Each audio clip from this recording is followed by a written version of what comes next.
Bonjour, mon nom est Sarto Blouin. Bienvenue à mon podcast Give Me a Break World Tour.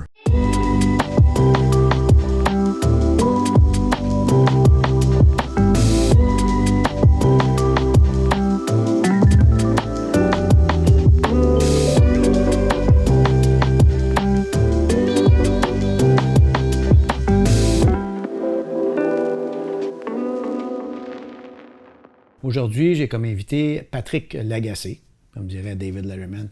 Mon prochain invité n'a pas besoin de présentation. Patrick, merci d'avoir accepté l'invitation. Salut Sarto, plaisir. On s'est rencontrés, ça fait un petit peu plus que 22-23 ans, je pense. À peu près, oui, 99 environ, oui. Fait que tu faisais ton entrée, je pense, au Journal de Montréal, c'est possible? C'était ma première année au Journal de Montréal. Je ne me rappelle pas qu'est-ce qui m'a mené à ta porte, mais j'ai été cogné chez vous, puis on s'est jamais quitté. C'était quoi? Céline Dion. Ah oui, c'était l'histoire de la maison à Laval. Exact. Oui, tu étais le notaire au dossier que je t'allais cogner. Non, j'étais le propriétaire. Puis tu m'avais appelé pour me demander si je représentais Mom Boucher ou Céline Dion. Parce que Mom Boucher n'était pas encore en prison, là, mais... T'avais acheté la maison au nom de ton client, c'est ça? Exact, secrètement pour elle. Je la détenais pour elle, puis tu voulais savoir pour qui je détenais. Évidemment, je ne pouvais pas... Anyway. On s'est rencontrés, donc, ça fait 23 ans à peu près. Il y a eu beaucoup de chemin. Maintenant, t'es rendu à 50 ans. T'es rendu père de famille. 50 ans depuis quelques mois. Oui. Donc, évidemment, journaliste, animateur, maintenant influenceur. En fait, tu sembles être dans les 10-12 influenceurs d'après les statistiques.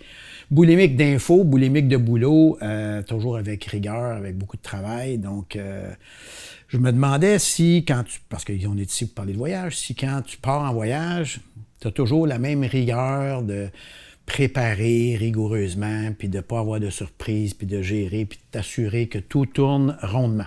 Un mot, pantoute. Pantoute. Écoute, d'abord, je dois te dire que, pour mettre la table, les gens ne le savent peut-être pas, mais tu es un des plus grands voyageurs au Québec. J'en suis convaincu parce que je te connais depuis longtemps et ta passion, ce sont les voyages. Tu fais, comment ça s'appelle, le Give Me a Break World Tour? Oui, exact. T'es rendu à combien, là? 130. 130 pays. Donc, Sarto a fait 130 pays. Donc, quand il m'a invité à venir parler de voyage, je me sentais un peu, disons, inadéquat parce que j'ai pas fait 130 pays. Ouais, mais... Puis toi,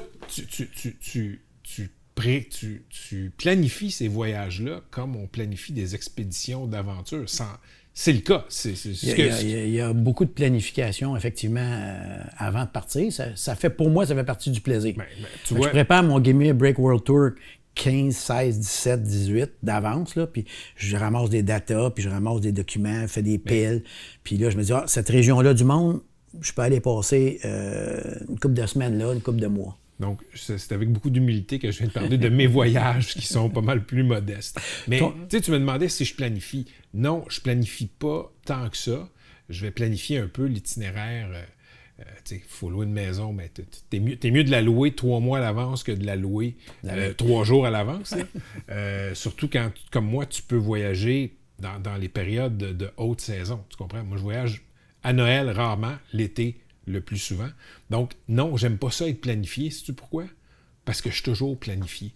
Ma vie est réglée au quart de tour. Je me lève un peu après 6 heures chaque matin dans ma vie.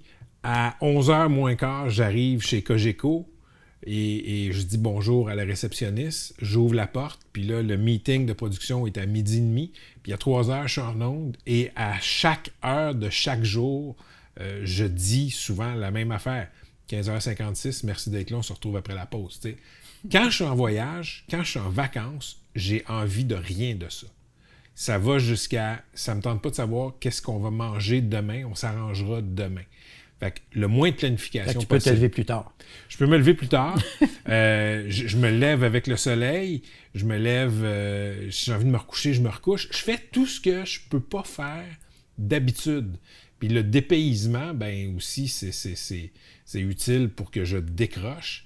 Puis si je reste au Québec, je décroche pas. Si je vais dans un chalet une semaine... une semaine, c'est pas assez. Non, c'est pas assez. Ça prend 2 semaines. Moi, ça me prend 10 jours avant de commencer à décrocher comme du monde.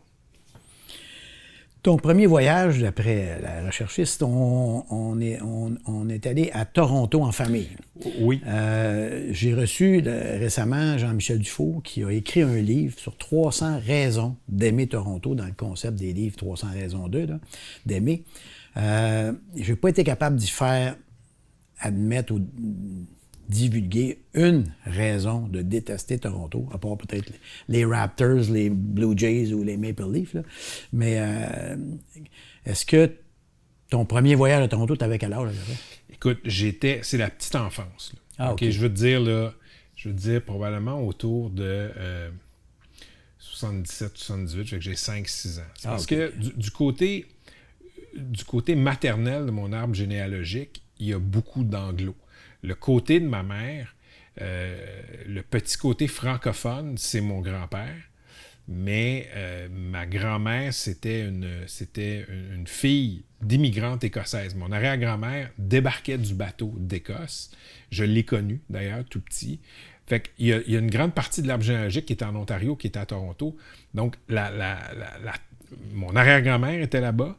La sœur de ma grand-mère, Sybil, après avoir vécu à Montréal, était là-bas. Ma tante, la sœur de ma mère, est allée vivre à Toronto, puis je pense que c'est à cette occasion-là qu'on est allé la visiter. Fait que moi, c'est une ville qui fait partie de mon imaginaire d'enfant à Toronto. Et quant à dire, je sais que Toronto a longtemps une réputation de ville plate. Ouais, moi, toutes les fois que je suis allé à Toronto, disons à l'âge adulte, c'était une ville qui commençait à émerger. Fait que j'ai pas connu le Toronto plate des années 60, évidemment. Au 70, j'avais pas l'âge de conscience. Mais pour moi, Toronto, c'est un petit drapeau dans mon univers familial. Mais tu as étudié à Ottawa. Fait que l'Ontario, est-ce que tu as vécu en Ontario? Oui, j'ai vécu à Ottawa. Puis encore là, ça me parle pas pendant tes études, mais dans ton enfance? Non, parce que quand j'ai fini l'université, comme j'étais pauvre, là, je suis allé rester l'autre bord de la rivière à Hull. Ottawa, ça s'explique de la façon suivante, c'est que la tante dont je te parlais qui avait vécu à Toronto, après Toronto, est venue vivre à Ottawa. Et ado, là, j'allais la visiter, j'allais passer une couple de semaines en été, et puis elle m'a dit un jour, quand tu seras le temps de choisir ton université, tu viendras à Ottawa. Puis ça m'avait marqué. Et après ça, j'ai décidé d'y aller. J'ai pas été habité chez elle comme elle m'a invité à le faire, mais j'ai habité sur le campus. Fait que j'ai été à Ottawa pendant 4 belles années où mon adresse officielle était en Ontario. Bon, d'accord. Alors, quand je sais que ton fils fait beaucoup de hockey, que tu suis les sports beaucoup, tu as déjà chroniqué là-dessus. Je sais aussi que tu jouais dans ton adolescence au soccer beaucoup. Oui. C'était un de tes premiers voyages en Europe, c'était par le biais du soccer. C'était le premier voyage en Europe. OK, puis tu voulais être goaler pour le FC Barcelone ou je sais pas quoi. Oui, excellente recherche. Mais c'est ça, c'était en 1990. Là, j'ai 18 ans, puis je suis dans l'équipe du cégep, et il y a ce tournoi... Gardien, c'est ça? Je suis gardien de but, oui. Puis il y a ce tournoi annuel que je connaissais déjà en arrivant au cégep. C'était connu que le coach, Jean Riendeau, amenait ses équipes collégiales, les nomades de Montmorency, du collège Montmorency, du cégep, dans un tournoi en Europe, dans la ville d'Avion. C'est dans le Pas-de-Calais, non pas Avignon. Ouais. Donc, Avion dans le Pas-de-Calais. Et, fait que je suis allé là. Et, écoute, ça a été... À ce jour, je pense que c'est un de mes meilleurs voyages à vie. D'abord, c'est le premier. Ensuite, c'est avec une gang de chums. On est tous des ados, des jeunes adultes. Ouais, c'est sûr que... Puis c'est une expérience fantastique parce qu'il y a le tournoi. Après ça, on s'est promené. On a été à Paris, on a été en Belgique, on est allé à Bruges. Mais c'est le trip de gang qui est inoubliable. Puis évidemment, la fois où je me suis fait arrêter à Mirabel au décollage. Ah, OK. Parce que... Veux-tu l'entendre? L'affaire de la bombe, là? Oui. J'allais y revenir. OK, parfait. J'ai un de mes frères qui a fait une blague. Pensez-vous que je transporte une bombe? Bang, ils l'ont tassé, il a manqué son vol. C'est à peu près la même histoire. Et tu peux raconter la tienne, ça semble être le même genre de petite zèle. Non, moi, j'étais jeune et niaiseux. J'ai 18 ans. J'ai 18 ans et 6 mois. Et 18 ans et 6 mois. Et là, on est tous fébriles, puis pour te montrer à quel point je m'en viens vieux, on décolle de Mirabel, tu sais. Fait que là, je me rappelle, il y a un de mes coéquipiers avant moi qui est au contrôle de sécurité et met son sac dans le lecteur de rayon X et ça bip. Fait que la gardienne de sécurité remet le sac dans le rayon X, ça bip encore. Et c'est là que j'ai cette bonne blague, 11 ans avant le 11 septembre. Attention, il y a une bombe. Puis là, je pars à rire. Puis quand j'ouvre les yeux, la gardienne de sécurité, elle rit pas. Elle a une face de gardienne de prison. Puis elle me dit, je pense que tu viens de rater ton avion.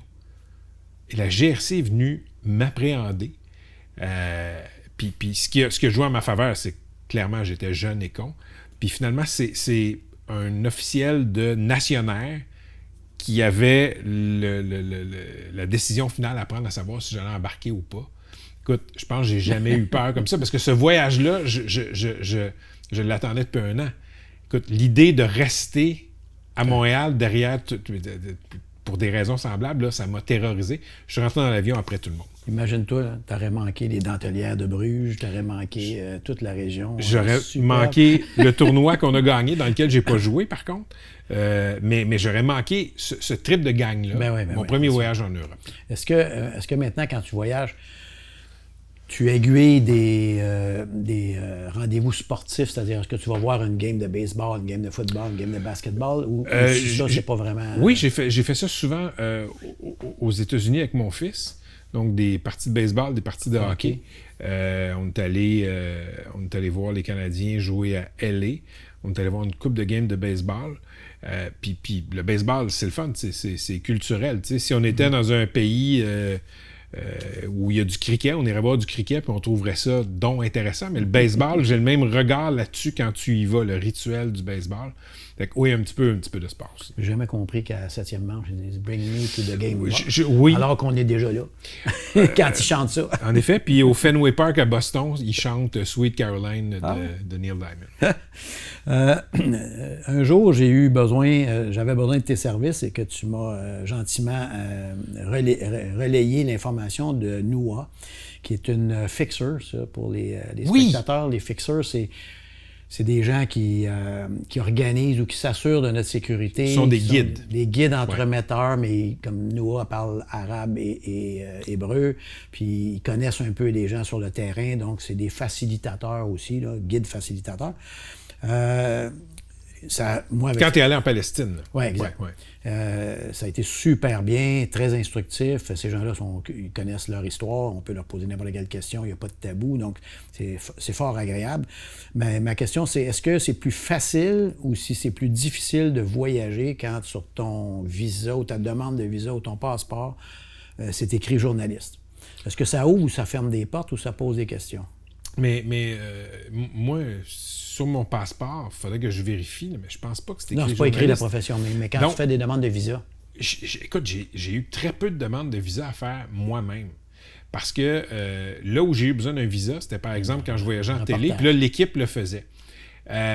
Moi, écoute, comme journaliste, ça m'a pas nui, mais je peux aller dans des pays hyper compliqués. Je peux aller en Arabie Saoudite, je peux aller en Iran. Je suis allé en Russie, mais je n'allais pas faire une enquête sur Poutine. De ce temps-ci. Exactement. Peut-être que là, ce serait différent. Je ne suis pas allé en Chine. Donc, oui, ça t'ouvre des portes généralement. Moi, ça ne m'a pas nui. Mais c'est sûr que... Moi, en Israël, ils m'ont demandé... Pourquoi je voulais... Tu sais, puis beaucoup de questions. Quand tu arrives à Ben Gurion, là, à l'aéroport, à Tel Aviv, là, c'est un des endroits où on te pose le plus de questions. Mais Pire en sortant, t'as-tu remarqué? Dans mon souvenir... Qui t'a rencontré quand tu étais ici? Est-ce qu'il y avait des Arabes? Est-ce que tu es allé manger? Est-ce que tu as rencontré... Il y avait beaucoup plus de questions pour sortir que pour rentrer. Mais c'est un pays où la sécurité... est une obsession. Est une obsession. Et regarde, on peut penser ce qu'on veut de la question israélo-palestinienne, mais le fait est que ce pays-là, qui a le droit d'exister, a beaucoup d'ennemis autour. Il y a des pays voisins qui ont essayé de détruire Israël. Fait que leur mentalité sécuritaire peut nous paraître à nous un peu paranoïaque, mais les Israéliens ont des raisons d'être paranoïaques. C'est beaucoup la différence avec le Canada. Fait que oui, ils posent plus de questions. Puis moi, en Israël, je suis allé là 2 semaines, je pense, à la fin des années 2000. Puis ça a été une expérience de reportage vraiment confrontante, intéressante, enrichissante. Tu sais, j'ai été du côté israélien, j'ai été dans les territoires palestiniens où Noua était ma fixure. Souvent travaillé avec des gens de la presse. Puis là, quand tu m'as dit que tu voulais y aller, ben, je t'ai référé. Oui, non, ça a été. Elle est excellente. Et ça, en fait, c'est que ça, des gens comme ça, dans des pays comme les territoires occupés, Israël, c'est très utile. Tu peux y aller seul, mais ils vont enrichir ton expérience parce qu'ils vont t'amener, ils vont t'expliquer des choses, ils vont te faire voir des choses que tu n'aurais pas vues autrement, ils vont t'expliquer des choses que tu n'aurais pas comprises autrement. Oui, elle a même poussé. Je voulais rencontrer des gens, des Palestiniens, mais peut-être pas extrémistes ou terroristes, mais des militants assez forts. Puis je ne sais pas si c'était à Ramallah ou je ne me rappelle plus exactement où, mais on était allé dans une ruelle, rencontrer quelqu'un avec un interprète, puis on avait le droit de poser toutes les questions. Puis à un moment donné, il a dit OK, on sentait quand même il y avait une vibe ou une pression. Il a dit OK, c'est assez, c'est bon, OK, parce que là, on dérange. Et tout de suite, on n'aurait pas pu faire ça en touriste. Là, non. Mais je te posais la question parce que je t'ai intrigué, parce que moi, ma profession, je voyage souvent avec mon ami Denis Bouchard, que tu connais. Lui est comédien. En principe, acteur, comédien, c'est pas une grosse menace pour un État. Mais quand on est arrivé en Corée du Nord, ils ont posé beaucoup de questions à Denis pour quelle sorte de film tu joues. Est-ce que tu joues dans des films 3X? Quel genre d'émission de télé? C'est quoi le véhicule? Et moi, comme avocat, c'était aucune question. Il aurait dû me demander. Mon réflexe, c'était pourquoi il ne me demande pas est-ce que je représente les droits de la personne? Est-ce que, tu sais, comme un juriste qui veut un État de droit, puis je m'en vais dans un pays totalitaire, il me semble que j'aurais dû flaguer avant. Mais en Iran, c'était le contraire. En Iran? En Iran, c'était moi qui avais beaucoup de questions, puis Denis, tu peux venir, tu sais, c'était pas de problème. Mais écoute, journaliste, ça t'ouvre des portes, mais pour certains pays, je sais que ça peut être beaucoup plus compliqué. Tu sais, quand mon ami Michel Ouimet est allé en Arabie Saoudite, il lui donnait comment ils appellent ça? Je pense que c'est un handler, là, quelqu'un qui est supposé la suivre pas à pas. Évidemment, Michel l'a semé, mais ils finissent toujours par te rattraper, évidemment. Mais ça, c'est quelqu'un qui est envoyé par l'État? Le régime t'envoie quelqu'un pour te guider. OK. Pour me guider, genre surveiller. Tu as mentionné que pour ton travail, tu avais été très impressionné par Jesus Land, ou la caricature. Jesus Land, c'est un peu une caricature géographique des démocrates. Si vous prenez la carte américaine, démocrates et républicains, là, bleu puis rouge, là, comme on voit le soir des élections. Là. C'est une zone, mettons, sociologique où il y a un haut taux de protestantisme ou de rigorisme, là, des chrétiens fondamentalistes, que ça t'avait, je ne sais pas si tu avais dit perturbé ou troublé, ou enfin, c'est un choc par rapport à ton ouverture d'esprit de nous autres, les Québécois latins ouverts d'esprit? Oui, ben en fait, il y a ça, mais ce voyage-là, je l'ai fait, si je me souviens bien, là, je pense que c'est fin 2004 ou début 2005, c'est après que Bush ait gagné son deuxième mandat. Donc, c'était pour le travail. Là. C'était pour le travail. Et là, il y a une image qui commence à circuler sur Internet avec les États qui ont voté pour Bush, et il y a quelqu'un qui dessine un nouveau pays, qui baptise ça Jesus Land. Puis le reste, c'est États-Unis du Canada. Quelque chose comme ça. Tu vois, fait que il commençait là, à avoir cette fracture-là aux États-Unis. On trouvait que c'était polarisé. On n'avait encore rien vu, on le sait maintenant. Plus gros que le Bible Belt. Là. Oui. Ça prenait à Floride jusqu'à... Mais moi, j'ai visité une petite partie. Là, je me suis fait un voyage de reportage, donc le nord du Texas jusqu'en Arkansas. Fait que j'avais des trucs d'enlignés, mais j'avais des trucs aussi improvisés au gré des questions que je posais, des choses que je voyais. Et là où ça m'a vraiment frappé, c'est que les États-Unis que je connaissais, c'était les États-Unis des côtes. J'étais allé en Californie. Ah, OK. J'étais allé sur la côte est américaine, un peu partout.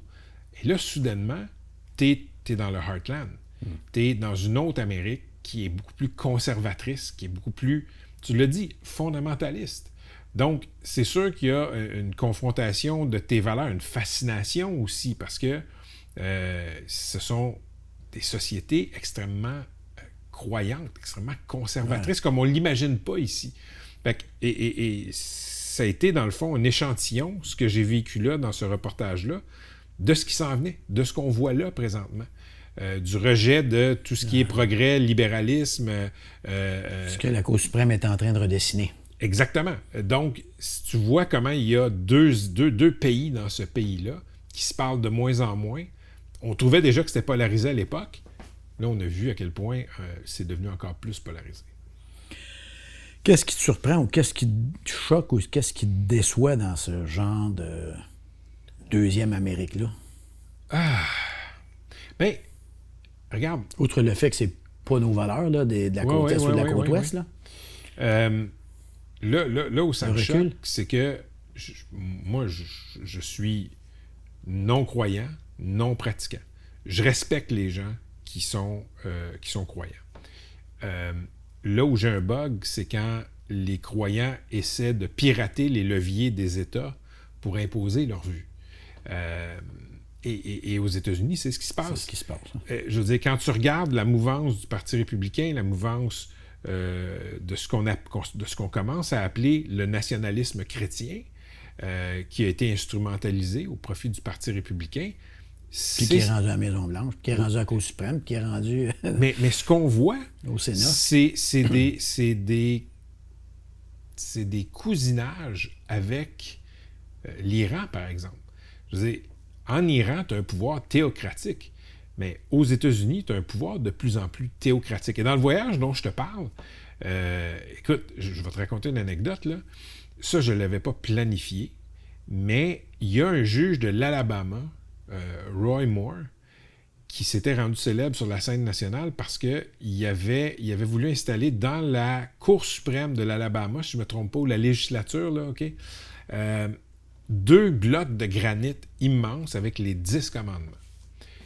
Ça s'était rendu, je pense que ça s'était rendu minimum en Cour fédérale, probablement en Cour suprême, et on avait dit non, tu ne peux pas faire ça au nom de la séparation de l'État et de la religion. Ce gars-là allait devenir aussi, à un moment donné, candidat pour l'Alabama pour un poste de sénateur. Je pense qu'il a perdu par la peau des fesses à cause d'un scandale sexuel. Mais après ça... Il avait oublié œuvre de chair de Farrock en mariage seulement. Après ça... le quatrième. Les blocs de granit se promenaient dans le Jesus Land. Puis je suis arrivé à, je pense que c'est la ville de Tyler. Pour les présenter? Ben oui. Ben c'était rendu un symbole. Ben c'était rendu un symbole. Donc, pour les fondamentalistes, c'est un combat qui était là, important. Qui veut les accepter sur son terrain? Exact. Non, en fait, c'est que c'était promené. Là. C'était comme la Coupe Stanley. Comme la Coupe Stanley, puis ça se promenait dans les églises. Puis je suis à Tyler, Texas, et les blocs de granit des 10 commandements sont là. Puis c'est immense, cette affaire-là. Fait que je suis allé voir. Puis écoute, le pasteur... T'as un selfie avec les 10 commandements. C'était pas la mode des selfies encore. Mais le pasteur de l'église... Je pose des questions. Écoute, il a entrepris de me convertir. Il m'a demandé si j'avais accepté Jésus dans mon cœur. Là, je dis, écoute, quand j'étais petit, oui. Je suis baptisé catholique. Il dit, non, accepter Jésus dans son cœur, c'est pas ça. Tu sais, quand on dit qu'ils sont born again, mais ils sont born again parce que, à l'âge de raison, tu acceptes Jésus dans ton cœur. Là, j'ai dit, OK, pour le reportage, je vais jouer le jeu. Fait qu'il m'a converti sur le spot. Mais ça donnait une sorte de vitrine, de fenêtre sur l'état d'esprit de ce monde-là. Pour eux... Ils sont en mission. Ils sont en mission. Il n'y en a pas de séparation entre la vie publique, la vie privée, la sphère sauf qu'ils se font prendre dans des scandales sexuels qui sont diamétralement opposés à ce qu'ils prêchent. Ça, c'est un des grands paradoxes. L'hypocrisie. Des scandales sexuels peuvent toucher les gens progressistes et conservateurs. Sauf que chez les conservateurs, moi, ce que j'ai constaté au fil des années, là, puis aux États-Unis, il y a eu plein de scandales comme ça, plus ils sont acharnés pour essayer de combattre l'homosexualité, plus souvent sont gays dans le placard, mais dans des sociétés qui n'acceptent pas ça. J'ai essayé en Iran ou en Irak, à mon dernier voyage, on a demandé à rencontrer des imams puis tout ça, puis ils ne nous demandaient pas si on avait reçu Mohamed dans notre cœur, mais ils essayaient quand même toujours puis ils savaient qu'on s'en venait les questionner sur leur religion, sur, évidemment, dans l'Église, dans l'islam, entre les chiites et les sunnites, puis les prêches, puis à un moment donné, quand tu as senti que ça ne marcherait pas, là, puis que nos questions étaient trop pointues, puis il ne savait plus trop quoi répondre, il a dit, j'ai un autre rendez-vous, il a mis fin, alors que une demi-heure avant, c'était filmé, puis il acceptait de nous en recevoir filmé, puis etc. Bon. Fait que, on en prend pas, on en laisse. J'ai lu quelque part qu'il y avait une dichotomie entre, en fait, dans ta façon de voir les choses au niveau organisationnel, entre le travail et les vacances. Parle-moi un petit peu de ça, parce que ce que j'ai compris, c'est que tu n'es pas trop organisé.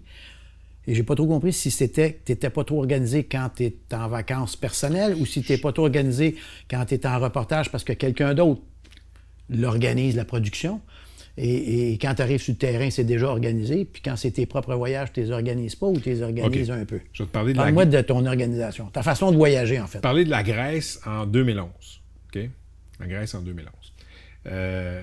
Grèce 2011, je prends mes vacances.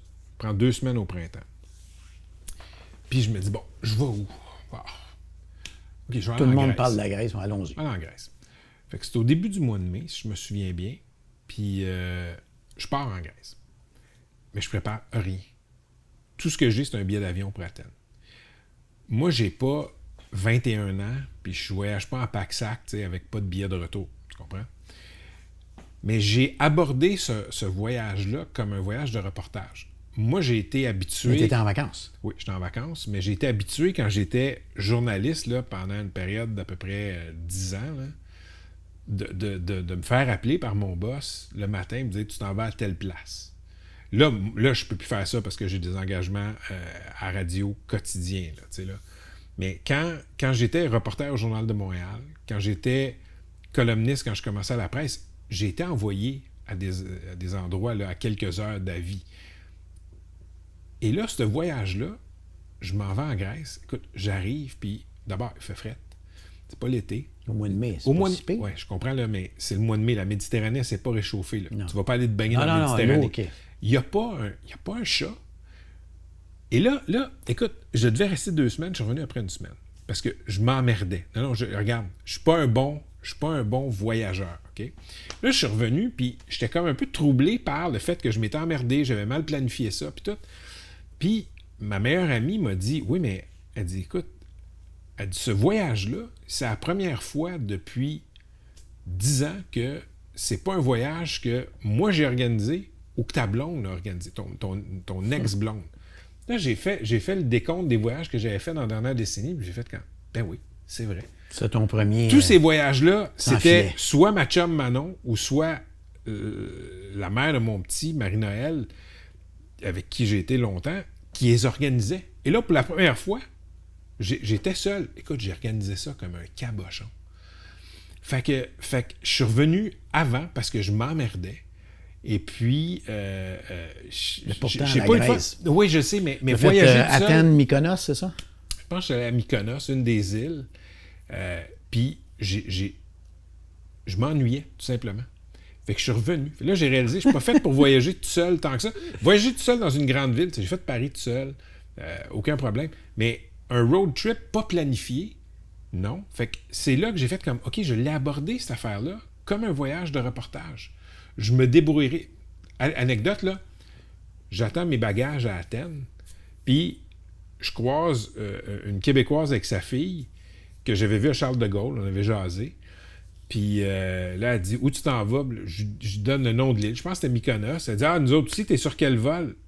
Je pensais prendre le traversier. Elle me dit, écoute, le traversier, ça va te prendre super longtemps. J'avais même pas pensé à ça. Tu comprends? Beaucoup d'heures. C'est surtout qu'en mai, la Méditerranée, elle bouge tout le temps, même si le ciel est bleu, là, c'est toujours houleux. T'es mieux avec un vol. Je suis allé au bureau de Aegean Airlines, je sais pas quoi, puis je me suis booké sur le même vol que ces personnes-là. Là, je suis arrivé, mais c'est pour te donner... J'avais pas d'hôtel quand je suis arrivé. C'est pour te donner une idée d'à quel point j'avais rien préparé. Fait que... Aujourd'hui, c'est un peu mieux préparé. Mais là, tu t'en allais sans filet, sans horaire, sans rien? En pensant que Comme quand tu es en reportage, tu vas trouver ce que tu cherches. Mais là, tu n'es pas en reportage. Tu en vas là pour T'es de tout l'agrément. Là, tu sais. Ouais. Fait que c'est ça. Fait que bref, ça a été très confrontant. Puis je suis retourné en Grèce il y a quelques années. J'avais comme un compte à régler avec la Grèce. Je suis allé en Crète surtout. Puis après ça, dans les petites îles. Puis c'était bien correct. C'est un pays formidable. Bon. Alors, est-ce que tu es plus... tu voyages léger ou tu voyages... Non, je voyage pas léger. Non? Non. 12 valises? Ben, j'ai pas 12 valises, mais écoute, je vais te faire une confidence. Moi, j'ai un oreiller. Ouais, c'est ça. J'ai un oreiller que je traîne partout. C'est un oreiller en graines de lin, OK? Fait que ça prend la moitié d'une valise carry-on. Je voyage pas sans mon oreiller parce que je suis un dormeur très capricieux. Puis, c'est pas fiable dans les auberges, dans les Airbnb, dans les hôtels. Tu changes-tu ton riz de temps en temps? Non, je n'achète un autre. Fait que déjà là, j'ai la moitié du carry-on qui est monopolisé par mon oreiller. Fait qu'après ça, si je pars 3 semaines... Ça, c'est si tu vas pas dans un pays chaud où le riz gonfle puis ta valise est pleine. Écoute, c'est pas grave, je m'arrange, j'enlève du riz. Mais non, je suis pas... Écoute, je pars pas avec 6 valises, mais je pars pas non plus juste avec un petit carry-on non plus. Urbain ou campagne? Les deux. Les deux. Les deux. Ce que j'aime, ce que j'adore, c'est de la ville. Pas une semaine dans une grosse ville non plus, là. Quelques jours. Si c'est des villes qui sont touristiques, il faut que ce soit des grosses villes. Rome, Paris, ça va. Florence, j'ai haï Florence. C'est tout petit, il y a juste des touristes. Évidemment, le tourisme, c'est comme... Sont tous tout ce qui est à la statue de Michel-Ange, sont tous au Dôme, sont tous à l'église. Le tourisme, c'est comme le trafic. C'est toi le trafic. C'est toi le tourisme. Ouais, tu comprends? Fait que tu peux pas te plaindre de ça. Mais après ça, j'aime ça me perdre dans des villages. Tu sais, un de mes plus beaux souvenirs de Sicile, je suis allé deux fois en Sicile. On est dans un village qui s'appelle Calatabiano. Inconnu au bataillon. Mais je veux dire, c'est le fun. T'es au resto, au village, le soir, puis il n'y a personne qui parle anglais, là. Pour qu'on t'explique la carte, ils vont chercher le cuisinier qui est le neveu qui parle un peu l'anglais. Ça, j'adore ça. Tu comprends? Tu te sens comme dans le cinéma Paradiso. Oui, là. oui, exactement. Caltagirone. Ça, j'ai plus trippé là que quand je suis allé à Florence, mettons. Ça, c'est l'expérience du pays. Fait que oui, ville et campagne, mais aussi où est-ce qu'on va demain. Pas toujours planifié. Expérience dépaysante. J'étais en Grèce une fois, puis j'arrive dans une petite île avec un traversier, puis il y a une terrasse avec 3 tables. Fait que j'étais avec des amis, on s'assoit, puis il y a un monsieur qui arrive, puis il dit... Puis c'est tellement reculé, tellement pas une île touristique, qui parle pas ni français ni anglais, fait qu'on essaye de s'exprimer, puis il dit... Aurait Atiki Salata. Fait que là, il part à rire, il va chercher sa femme. Je dis, bon, ça doit être mon accent, salade grecque. Puis là, il me fait signe, viens. On rentre dans la bâtisse. Puis là, il y a la cuisine, puis la madame a bien des plats sur le rond, puis elle dit, on a juste ça, tu sais. Fait que, je dis, OK, un peu de ça, un peu de ça, un peu de ça. Puis on s'en retourne s'asseoir sur la terrasse, puis on attend. La madame, elle vient nous servir. Puis là, on lui demande le logarithme, la facture. Puis elle dit, ben, c'est parce que c'est pas un restaurant, c'est une maison privée. Mais le gars, il comprenait pas, puis il trouvait ça sympathique. Il nous le rend dans la maison, puis là, on a vu qu'il y avait d'autres. T'étais pas au restaurant? C'était dans une maison privée. Mais il y avait 3 tables sur le patio, sur le fait que toi, tu pensais que t'étais dans un boui-boui, là. Ben oui, puis comme ils t'ont accueilli? Ben, ils m'ont accueilli, ils m'ont servi, puis j'ai choisi dans la cuisine. Wow. Alors, c'est le genre de dépaysement, comme tu dis, dans le fin fond. Je me rappelle à Caltagirone, dans plein cœur de la Sicile aussi, de genre d'expérience-là où tu te sens... Ça, c'est le fun. Ça, c'est vraiment... Donc, farniente ou musée? Ah, farniente. Parce que le hamster roule trop vite le reste de l'année qu'il faut que ça prenne ça. Là. Écoute, tu sais, ma vie, c'est de me documenter, de m'informer, ce qui est super le fun. Tu sais, t'es payé pour lire. T'es payé pour lire, t'es payé pour apprendre des affaires. Quand je m'en vais en vacances, moi, là, il n'est pas question qu'on ait un programme genre réglé au quart de tour. Musée. À 10 heures, le musée. À midi, le restaurant sur la place la plus populaire. Puis après ça, on visite la cathédrale. Puis on va aller voir un spectacle. Hey, shoot me, là. Vraiment, là. Tire-moi, là. Mais tu suis quand même. Je te connais. Puis tu as de la difficulté à faire un digital detox. On en avait déjà fait, on a déjà parlé. Tu avais fait ça une semaine ou deux à un moment donné. Tu es retombé, tu as rechuté. Mais est-ce que tu es capable de vraiment te débrancher ou tu gardes le contact, l'actualité, les ci, les ça? Bien, en fait, tu sais, la détox numérique, là, moi, je pense que, bon, c'est beau de dire hey, on était donc bien, là. En 79, il n'y a personne qui avait de téléphone intelligent et pas d'Internet. Ben oui, c'était une autre époque. OK. Aujourd'hui, c'est extrêmement difficile de vivre sans le numérique. Je ne dis pas que ça se fait pas. Je dis que c'est difficile parce qu'il y a beaucoup de nos vies qui sont imbriquées dans le numérique et il y a beaucoup du numérique qui est imbriqué dans nos vies. Juste, tu réserves une chambre d'hôtel pour demain, après-demain, tu envoies ça par texto. Tu peux bien dire que je vais larguer mon téléphone, mais, non, mais je te dis pas. Mais l'adresse est là. Oui, mais je sais, mais j'arrive à ça. À ça. Fait que pour moi, la détox, ce que j'ai réalisé, c'est beaucoup Twitter. Twitter, c'est mon intraveineuse d'actualité. Fait que si j'ai pas Twitter, là, j'ai la paix. Mais à cause de la pandémie, puis à cause de la vague de critiques, de haine, de menaces que j'ai subies, comme beaucoup d'autres journalistes, pendant la pandémie, j'ai enlevé Twitter de mon téléphone depuis le mois de janvier. Fait que là, j'étais en vacances, puis j'avais pas le réflexe d'aller me perdre dans Twitter quand on était dans une file d'attente pour le resto, pour les billets, tu comprends? Fait que ça, c'est excellent. Là, il me reste mon fil Facebook, qui est beaucoup plus soft. Il me reste Instagram, au bout duquel je me rends en 45 secondes. Fait que je lis des livres. Fait que oui, j'arrive à décrocher, mais je te dirais, c'est un peu comme une bouilloire, mon cerveau. C'est-à-dire que quand ça bout, quand tu mets le curseur à 0, ça continue à bouillir. Mais moi, là, la première semaine... Mais ça finit par se calmer. La première semaine, c'est ça. Tu comprends-tu? La bouilloire, tranquillement, se refroidit. Puis là, après 7 jours, 10 jours, là, je suis vraiment, vraiment décroché. Ce voyage que je te parlais en Grèce, là, c'était à un moment donné, on était au bout des Cyclades, là, Santorini, juste avant d'arriver en Crète, là, si on va plus bas. J'étais tellement déconnecté, parce que ça faisait comme 5 semaines, que j'ai embarqué dans un avion pour revenir sur Athènes. Ils m'ont laissé embarquer. J'étais arrivé à Athènes, j'avais réservé l'hôtel parce que je reprenais un vol pour Montréal. Quand je suis arrivé à l'hôtel, ils m'ont dit « Monsieur, c'est demain. » J'ai pris un vol une journée d'avance parce que je ne savais plus quel jour on était. Puis je suis arrivé... Puis ça, c'est du décrochage. Ça, c'est du décrochage. Mais c'est nécessaire. Moi, c'est à ça que ça sert, les vacances. À décrocher. Ça fonctionne. Ouais.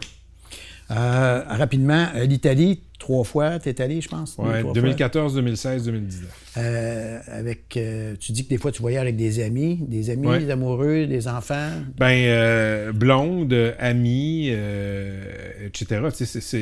Là, je suis allé en France, par exemple. Fait que, on est allé rejoindre... j'ai rejoint mon ami Manon qui était avec son chum en Corse. Une semaine là-bas, une maison, puis après ça, tout le monde s'en va de son côté. J'aime ça quand ça se peut, voyager avec du monde. J'aime ça croiser du monde en vacances. Un de mes vieux amis, un de mes profs d'université, Pierre Bélanger, lui, il est à Nîmes, en France. Fait qu'on est allé le voir, on a passé une couple de jours chez lui. En plus, ils ont des bons vins. Hein? Ils ont des très bons vins dans ce coin-là, les vins de la... D'ailleurs, c'est un vigneron de la région de Nîmes, Beaucaire, la ville, en fait, qui est propriétaire de l'Orpailleur aussi. Un des 4 propriétaires de l'Orpailleur. Mais fait que, tu sais, ça, c'est le fun aussi parce que quand tu vas voir des gens du pays, là, ils te montrent des affaires. Ouais. Je suis allé voir, tu parles de vigneron, un des anciens propriétaires du Rouge-Gorge ici, qui est un bar bien populaire sur l'avenue Mont-Royal, Alain Rochard. Mais Alain a liquidé ses parts, c'est un Français d'origine. Puis bang, il est parti vivre en France avec sa blonde Sylvie, que je connais aussi. Fait qu'on est allé les voir une journée, puis il nous a montré son domaine, tu sais. C'est vraiment le fun de voir quelqu'un... D'après moi, vous avez goûté aussi. On a goûté aussi. Les vins du Loup Blanc, c'est super bon, mais c'est le fun d'avoir ce contact-là avec les gens aussi qui ont des racines dans le pays. Est-ce qu'il en exporte ici? En fait, il en exportait avant. Ce qu'il faisait, Alain, c'est qu'il était basé ici. Il allait faire les vendanges, s'occuper du vin là-bas, et il est vendu à la SAQ. Ouais. Ah oui, OK. Avant qu'on rentre en onde, on a parlé du pays Malte. qui est un petit pays qui était indépendant depuis une cinquantaine d'années, au début des années 60, dans le milieu de l'Atlantique, dans le milieu de la mer Méditerranée, qui est, en fait, c'est le plus petit État de l'Union européenne, je pense. Celui avec la plus haute densité de population, là, mais dont la capitale est La Valette. Je t'avais dit qu'on avait été dans la même ville. Enfin, ça, c'est pas grand monde qui est allé à Malte. Pas croisé beaucoup de gens qui sont allés à Malte. Mais en fait, Malte était une plaque tournante. C'est un refuge des Phéniciens puis des Carthaginois. Puis tout le monde traversait la Méditerranée, puis c'était comme le phare, ou en fait la place de refuge dans les guerres puniques, puis même avant ça. Là, ça a toujours été depuis des siècles et des siècles. Là, c'est complètement indépendant depuis 1960 quelques. Là. Mais c'est grand comme un petit peu plus petit que l'île de Montréal. Là. 400 il y a autant de monde qu'à Laval, à peu près. C'est ça. Mais en termes de superficie, c'est à peu près 3/4 de la superficie de l'île de Montréal. Tu as 8 îles, 4 qui sont pas du tout habitées, 4 qui sont habitées, comme Gozo, on peut faire de la chose. Toi, tu es resté sur l'île principale. Oui, moi, je suis resté sur l'île principale. Ouais. Tu étais avec ton fils, est-ce que je me trompe? J'étais avec mon fils. C'est une histoire, tu sais. Parce que ton fils, il voyage plus que toi parce qu'il voyage avec toi. Bon. Il voyage tout seul pour ses sports, je sais pas quoi. Ou il voyage avec ton ex. Ou... OK, parlons de mon fils avant de parler de Malte. Mon fils, présentement, qui va avoir 17 ans bientôt, je sais pas s'il est en Serbie ou s'il est dans le Monténégro. C'est proche. C'est proche. L'histoire, c'est que l'équipe de hockey dans laquelle il joue, t'as une masse critique de jeunes qui sont toujours dans l'équipe, qui fait qu'ils deviennent chums. Et puis, quand on est allé à Malte, c'était justement parce que un des joueurs, qui est un de ses amis, moi, je suis ami avec le père. Et le père a travaillé longtemps à Malte. Et en 2019, il a eu la chance de louer de nouveau pour l'été la villa qu'il avait quand il travaillait à Malte. Puis c'est une place formidable. Fait qu'il nous a invités, on est allés. Là, c'est le père d'un autre jeune qui est un Serbe de la même équipe, qui est un Serbe d'origine. Fait que Radenko est venu étudier ici à l'université là, il y a plusieurs années. Il a fondé sa famille ici. Et Stéphane joue dans l'équipe. Puis Radenko a invité mon fils. OK, c'est pas l'équipe. Et Nathan, avec qui on est allé à Malte. Les boys, si vous voulez venir en Serbie, vous êtes bienvenus. Il y a quel âge? Ils ont tous autour de 17 ans. Fait que mon fils. Mais là, ils s'en vont pas là pour l'équipe de hockey. Non. C'est juste comme un voyage touriste privé. d'été. Oui. Okay. Fait que, au mois de février, mon gars me dit: Hey, papa, je pourrais aller en Serbie cet été. Là, OK. Oui, le père de Stéphane nous invite. Fait que j'accroche Radenko, puis je demande: Tu devrais me demandes si toi, t'étais invité. Non. Moi, j'avais d'autres plans, mais. Et là, ben oui, c'est pas une joke, c'est pas une fabulation d'ado. Fait que ça s'est fait. J'ai fini par avoir son maudit passeport. Puis les gars sont en gang avec la famille Pavlovitch, sont là-bas parce qu'ils ont encore des racines là-bas, la famille de Stéphane. Fait que je reçois des photos tous les jours. C'est un super beau voyage. Puis sur le retour, ben, Zach va leur rejoindre sa mère à Londres. Il passe une couple de jours là. Mais mon gars a voyagé. Écoute, avec sa mère, il est allé au Mexique, oui, il est allé aux États-Unis, parfait. Mais il est allé au Guatemala. Il est allé en Croatie, il est allé en Israël. Cet enfant-là a plus voyagé entre 0 et 17 ans que moi entre 0 et 30. À partir de 30 ans, j'ai commencé à travailler. Puis là, bon, j'avais une paye, j'avais des vacances. Il va arrêter de voyager quand tu vas commencer à travailler. Exactement, quand tu vas commencer à travailler. Puis tu lui charges une pension. Hey, c'est une bonne idée. Fait que, bref, il voyage beaucoup. Fais pas ça, c'est pas une bonne idée. Non, je sais, je ferai jamais ça. Mais il voyage beaucoup, puis je trouve que c'est bon si les ados ont la chance de le faire. Qui puissent le faire. Évidemment, je sais que je suis un privilégié qui peuvent faire ça. Là. On se comprend. Là. Je dis pas là. Non, bien à cet âge-là, sont éponges pas mal. Puis, oui, absolument. Puis de pouvoir aller, comme tu dis, en Croatie, la Serbie, c'est tous les pays de l'ex-Yougoslavie. Il y avait la Serbie, la Croatie, la Slovénie. C'est une fédération qui a éclaté, je sais pas quand, dans les années 80. Au début des années 90. Là, comme le bloc de l'Est. Là. J'aime bien l'écriture cyrillique aussi. Les lettres sont sexy un peu dans l'écriture. Fait que lui, tu me dis, il est allé en Croatie, il est allé en Serbie. Oui. Moi, des Balkans, deux voyages différents. Là. Croatie, c'est il y a quelques années. Mais Monténégro, Kosovo, Macédoine, Bosnie-Herzégovine, tous les Balkans, c'est une destination que je n'ai pas encore vraiment faite. Okay.